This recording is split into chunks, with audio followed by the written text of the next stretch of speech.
New tonight, Governor McMaster is taking aim at a pair of South Carolina laws that he says are illegal. But some state lawmakers say the action targets initiatives meant to help marginalized communities.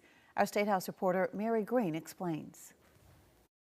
We are in a position, it was called to our attention that we had to do something. Governor Henry McMaster says 2 state laws that have been on the books for around 5 decades are unconstitutional. The first requires the South Carolina Department of Transportation to award at least 5% of some of its annual highway and infrastructure contracts to minority-owned businesses. The other law mandates every state agency, including public colleges and universities, submit an annual plan showing at least 10% of the money they control goes toward minority-owned businesses. So the governor just issued this executive order telling these agencies to not sign new contracts that would require they follow those 2 statutes until the General Assembly changes the law. Clearly, that is based on the U.S. Supreme Court decision. It is unconstitutional. State data shows last fiscal year about $27 million went toward businesses in compliance with these requirements. But nearly half the agencies required to submit annual plans showing they're following the law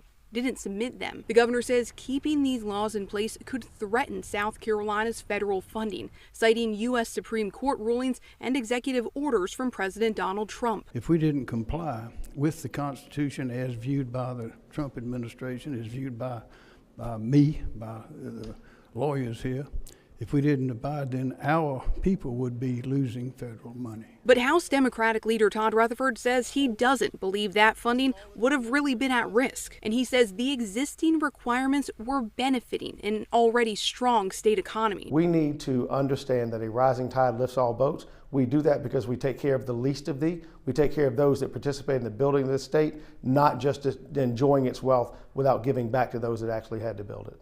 The Speaker of the House and the Senate President say they plan to file bills to permanently repeal these statutes from state code. The General Assembly can take that legislation up when they return to session here next month.